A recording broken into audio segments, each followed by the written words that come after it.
Welcome to my channel. First இன்னைக்கு நான் ஒரு முடிவு எடுத்துட்டேன் கைஸ். நம்மளும் என்ன கண்டென்ட் போடுறதுனே தெரியாமல் லாஸ்ட் ஒரு மாதமாக சேனல் ஆரம்பிச்சுட்டு ரொம்ப கஷ்டப்பட்டு இருந்தோம். நமக்குன்னே கடவுளாக பார்த்து கொடுத்ததா இல்லை விஜய் டிவியாக பார்த்து கொடுத்ததான்னு தெரில. ஹாட் ஸ்டாரில் வந்துட்டு பிக் பாஸ் வரும், உங்கள் எல்லாத்துக்கும் தெரியும். நான் பொதுவாகவே பிக் பாஸ் பார்ப்பேன். இது வரைக்கும் ஒரு 4 சீசன் பார்த்துருக்கேன். ஸோ இனிமேல் அப்படியே பிக் பாஸ் ஆரம்பிச்சிருச்சு. ஒரு 100 நாளைக்கு கண்டென்ட்டுக்கு பிரச்சனை இல்லை, பேசாமல் அதை பண்ணிடலான்னு ஒரு முடிவு பண்ணிட்டேன் கைஸ். ஸோ இன்றைக்கி வந்துட்டு வழக்கமாக கமல்ஹாசன் தான் வருவார். ஏன் விஜய் சேதுபதி எதனால வந்து விஜய் சேதுபதியை மாற்றினாங்கன்னு தெரில. பட்டு நான் கமல்ஹாசன் சாரை ரொம்ப மிஸ் பண்ணுறேன். ஸோ ஓகே, விஜய் சேதுபதி அவர் எப்படி பண்ணுவார் நம்ம பார்க்கலாம். ஸோ இப்போ வந்து ஒரு ட்ரைலர் மாதிரி விட்டுருக்காங்க சீசன் 8க்கு. இப்போ அதை நம்ம பார்த்து ரியாக்ட் பண்ணலாம். ஓகே, வாங்க வீடியோக்குள்ளே போகலாம். இனிமேல் பிக் பாஸ் ஸ்டார்ட் பண்ணோன்னையும் நான் எப்படி பண்ண போகிறேன்னு தெரில. வீடியோவை ஆன் பண்ணி வச்சுட்டு உட்காந்து நான் ரியாக்ட் பண்ண போகிறேன்னா இல்லை மொத்தமாக எபிசோடை பார்த்துட்டு அதுக்கப்புறமா வந்து பேச போகிறேன்னு தெரில. எனக்கு ரிவ்யூ சொல்ல அவ்வளோவா பிடிக்காது. பார்க்கலாம். மோஸ்ட்லி நான் ரியாக்ட் பண்ணுறதுக்கு தான் சான்ஸ் இருக்குது.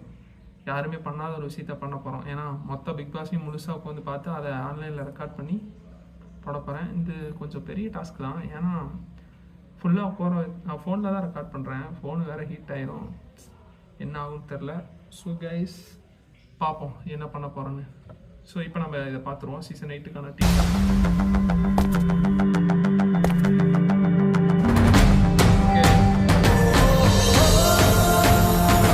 சூப்பர் சார், பர்ஃபெக்ட்டா ரெடி ஆயிட்டீங்க. சார், உண்மையிலேயே ரெடி ஆகணும்னா கார்வலம் போனா போதாது, ஊர்வலம் போகணும்.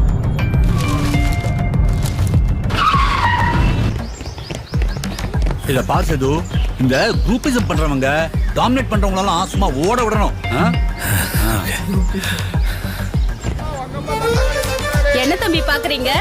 காய்கறில நல்லது எது கெட்டது எதுன்னு பார்த்தாலே தெரியும். ஆனா மனுஷங்கள்ல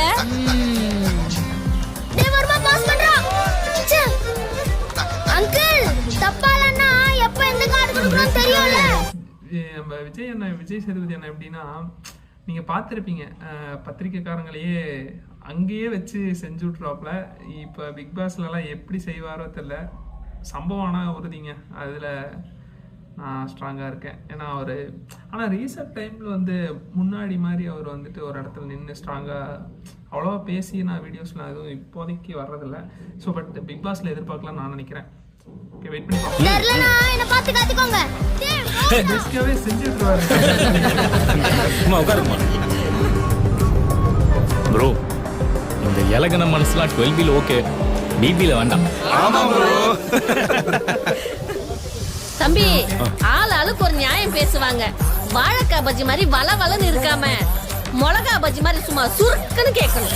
ஆமாங்க, பழசெல்லாம் நம்ம கமல்ஹாசன் சார் வந்து நல்லாவே இழுப்பாரு, ரொம்ப இழுப்பாரு.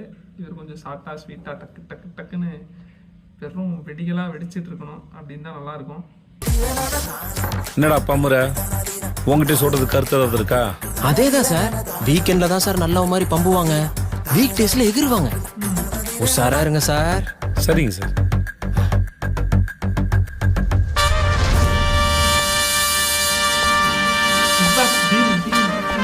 மேடையில் ஏறணும்னா முதல்ல களத்தில் ஏறணும். நம்ம இலக்கு என்னன்னு தெரிஞ்சுக்கணும். அதுக்காக கடினமா உழைக்கணும். உங்க விருப்பமான ஷோ இன்னும் நெருக்கமா கொண்டு வர பிக் பாஸ் சீசன் 8. இந்த முறை ஆளும் புதுசு, ஆட்டமும் புதுசு. என்ன ஸ்மைல் அது, இதெல்லாம் அவாய்ட் பண்ணிக்கலாம். நல்லாவே இல்லை. பிக் பாஸ் தீமும் நல்லா இல்லைங்க. சீசன் 8 தீமே சரியில்லை, என்ன ஆகுமோ தெரில. ஓகே, விஜய் சேதுபதி அண்ணன் வராரு, ரைவில். ஓகே, இன்னும் யாரெல்லாம் உள்ளே வருவாங்கன்னு எனக்கு தெரில. நான் வேணா அடுத்த வீடியோவா யாரெல்லாம் பிக் பாஸ்ல இருக்க போகிறாங்கன்னு சொல்கிறேன். ஓகே, இந்த வீடியோவை இதோட முடிச்சு போமா நண்பர்களே. Okay guys,